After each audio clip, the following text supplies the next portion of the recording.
Madame, Monsieur, bonsoir et bienvenue dans Tour d'Horizon, la rétrospective de la semaine. Entre mémoire, diplomatie, économie ou encore société, on en parle comme d'habitude et comme chaque semaine avec Lamine Chikri. Bonjour Lamine. Bonjour, Comment ça va cette semaine? ça va très bien, ça va très bien. Nous allons commencer, je pense, cette semaine avec Jamila Bouhired. Oui. La visite Jamila Bouhired reçue par le président de la République Abdelmajid Tebboune dans un esprit de mémoire et de fierté. Jamila Bouhired qui incarne un symbole fort, un symbole, une femme qui incarne la continuité, le courage et l'honneur à la fois. Lamine. Absolument, la boussole, le repère. Jamila Bouhired, c'est tout ça et plus encore. Je suis très heureux de l'avoir vue justement en bonne santé, souriante, en discussion avec le président de la République. Et je peux dire qu'un pays qui honore ses symboles, Jamila Bouhired en est une, un pays qui honore ses symboles est un pays honorable, est un pays respectable. Et ça fait plaisir donc de voir justement cette symbiose entre les anciens, les révolutionnaires et les dirigeants actuels de ce pays. On rappelle, ça intervenait lors de la commémoration du 17 octobre 61. On rappelle que les Algériens, à l'époque, avaient été tués et jetés dans la Seine à Paris, juste pour avoir réclamé leur liberté. Absolument, absolument. Le 17 octobre est une date clé pour l'Algérie. Ça nous rappelle justement toute la sauvagerie de la colonisation française. Et effectivement, il est difficile, il est impossible d'oublier tout ça et de tourner la page comme si de rien n'était. Non, le 17 octobre est une date clé. Les Algériens se souviendront de cette date qui n'honore pas la France. Complètement. Et sur le plan diplomatique, cette semaine a été également marquée, Lamine, par la visite du ministre de l'Intérieur espagnol, également reçue par le président de la République, une visite axée sur la coopération sécuritaire et migratoire. Oui, oui, l'Algérie travaille au jour le jour. L'Algérie a beaucoup de partenaires étrangers, dont européens. Donc c'est une visite qui s'inscrit en fait en droite ligne du renouveau, j'allais dire, des relations entre l'Algérie et l'Espagne. Il y a eu un temps d'arrêt, il y a eu des incompréhensions. Aujourd'hui, ça reprend de plus belle, au bénéfice des deux pays, des économies des deux pays, mais aussi au bénéfice de la sécurité des deux pays. Je pense que les discussions ont focalisé sur les problèmes de migration. L'Algérie a fait savoir qu'elle n'utilise pas la carte de l'immigration comme une carte de pression sur un pays comme l'Espagne ou sur tout autre pays qui fait face à une migration illégale, clandestine. Donc je pense que les deux parties se sont entendues sur, j'allais dire, une feuille de route nouvelle. J'ai cru comprendre que notre ministre de l'Intérieur allait aussi se rendre à Madrid bientôt. Donc c'est une reprise intéressante entre les deux pays.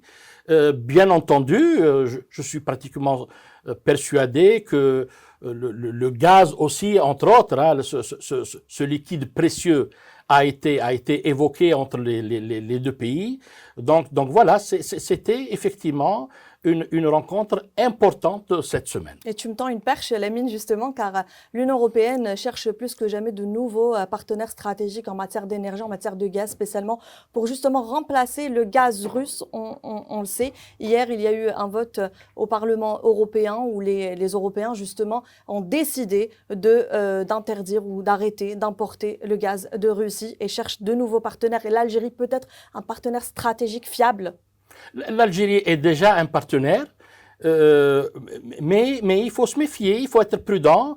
Remplacer le gaz russe n'est pas une mince affaire. Complètement. Parce que nous parlons de plus de 250 milliards de mètres cubes de gaz par an. Donc, il est évident qu'il est pratiquement impossible de remplacer ce volume. En Algérie, nous exportons grosso modo 50 milliards de mètres cubes de gaz par an.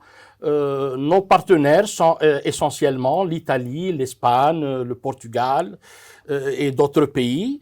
Bien entendu, hein, l'Algérie travaille sur l'exploitation du non conventionnel. Elle travaille aussi pour la réception du gazoduc Nigeria-Niger-Algérie. Donc ce sont des volumes supplémentaires qui viendront probablement s'ajouter aux 50 milliards de mètres cubes de gaz exportés actuellement. Donc oui, l'Algérie fera son possible pour essayer j'allais dire, de donner un peu plus de gaz aux Européens, mais très certainement l'Algérie ne peut pas remplacer le volume de gaz exporté par la Russie à l'Europe. Et on rappelle que l'Algérie participe au GECF, le Forum mondial du gaz, qui se passe à Doha aujourd'hui et qui est représenté par notre ministre d'État, ministre de l'Énergie et des Mines, Mohamed Arkab.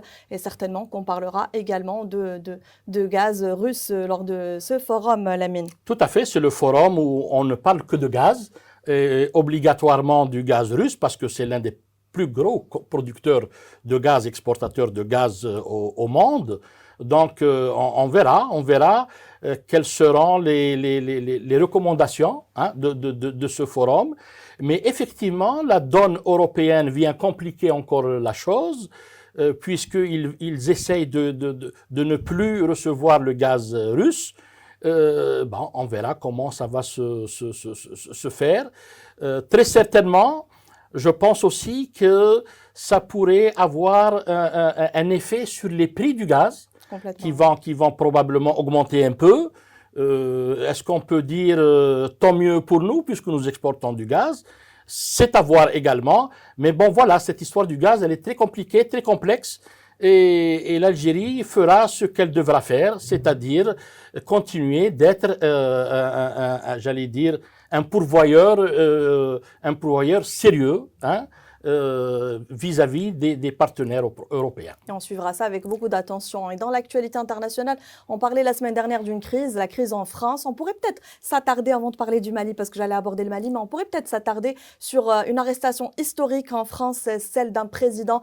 Nicolas Sarkozy a passé sa première nuit en prison hier. Oui, Nicolas Sarkozy, l'ex-président français, est en prison.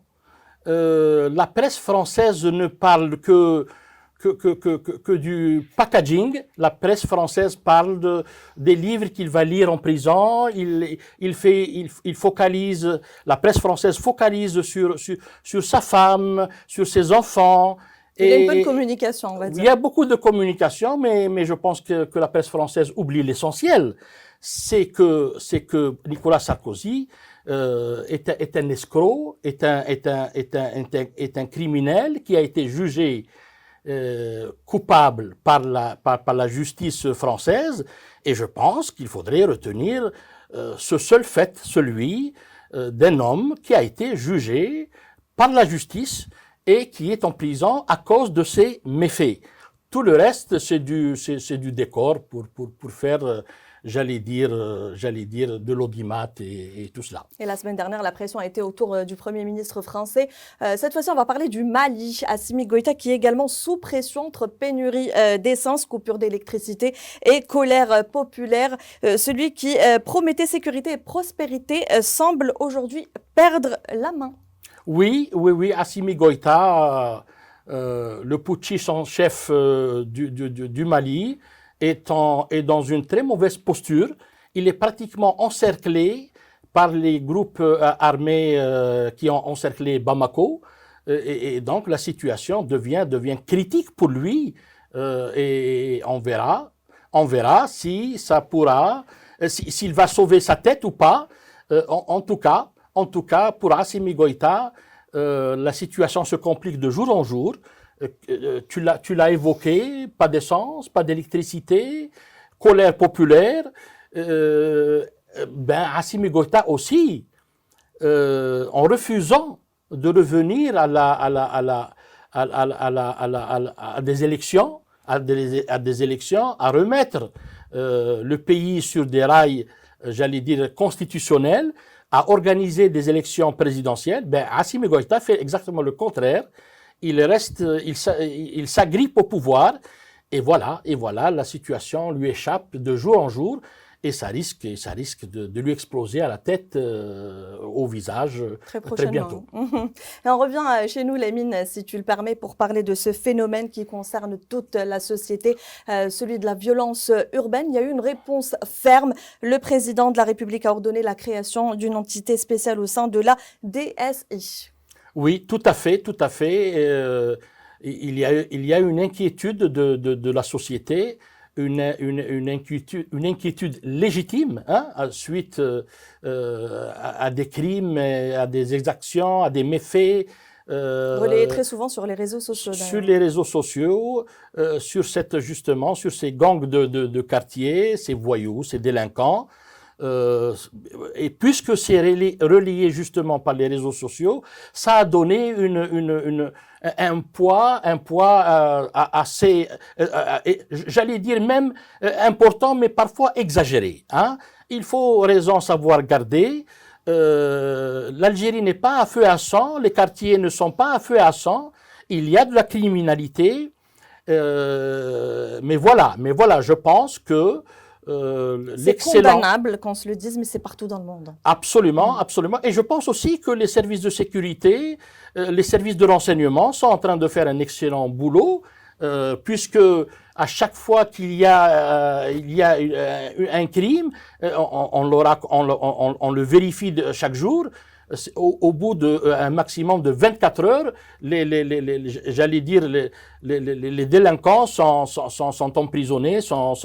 Donc, oui, il y a de l'inquiétude, mais d'un point de vue statistique, c'est pas le feu. C'est pas le feu. Il faut rester très sage. L'Algérie n'est pas un pays, j'allais dire, où il est dangereux de circuler dans les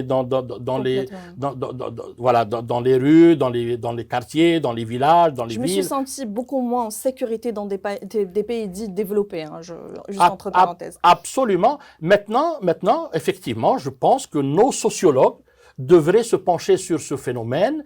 Nos statisticiens devraient nous donner des chiffres réels pour qu'on puisse justement engager un débat intéressant sur ce phénomène. Ce n'est pas juste l'affaire des policiers, des gendarmes ou des officiers de renseignement, c'est l'affaire de toute la société. Il faudrait qu'on trouve la faille. Pourquoi il y a ce type de violence? Et donc c'est l'affaire de tous, c'est l'affaire de toute la société algérienne. Et on va terminer sur un événement important. On est le 22 octobre. C'est la journée nationale de la presse. C'est l'occasion peut-être de rappeler, Lamine, que sans une presse libre, responsable et crédible, il n'y a pas de citoyens éclairés. Oui, tout à fait. C'est le b.a.-ba. Effectivement, il faut que la presse soit libre, éclairée, compétente, professionnelle. Tout à fait, tout à fait. On va d'abord souhaiter Mabrouk à nos journalistes, hommes et femmes. C'est un métier difficile. C'est un métier ingrat, prenant, beaucoup de pression. On sait de quoi on parle. Voilà, mais c'est un métier passionnant, hein, qu'il faut aimer, voilà.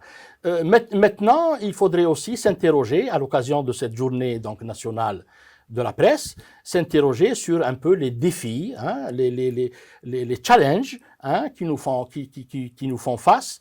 À la tête de ces challenges, c'est un peu l'intelligence artificielle. Aujourd'hui, donc, il va falloir trouver ou répondre à la question, est-ce que utiliser l'intelligence artificielle au sein de nos rédactions, est-ce un plagiat, est-ce éthique, est-ce moral? Donc, je pense que Tu le vois comme ça, toi? Oui, si un article est écrit à 100% sur la base de l'intelligence artificielle, ce n'est pas très éthique. Hein, si on utilise l'intelligence artificielle pour faire des recherches, pour obtenir des chiffres... C'est un outil qui oui, pourrait c'est un outil. En tout cas, l'intelligence artificielle ne peut pas remplacer le journaliste. C'est clair. Le journaliste est une chose, l'intelligence artificielle en est une autre. Ça peut être un moyen, un outil qui nous permet j'allais dire, d'améliorer notre contenu, le contenu journalistique, mais en aucun cas, ça ne peut devenir un journaliste. Ça, c'est un grand débat, Lamine. Oui, tout à fait. Oui. Ne pas oublier que l'intelligence artificielle, elle est artificielle. Et nous, on est là, Voilà. au service du citoyen pour une information crédible et fiable. Merci beaucoup, Lamine, d'avoir été avec moi cette semaine et comme chaque semaine. Merci pour ton éclairage. Merci à vous, mesdames et messieurs, de nous avoir suivis. On se retrouve la semaine prochaine pour un nouveau tour d'horizon.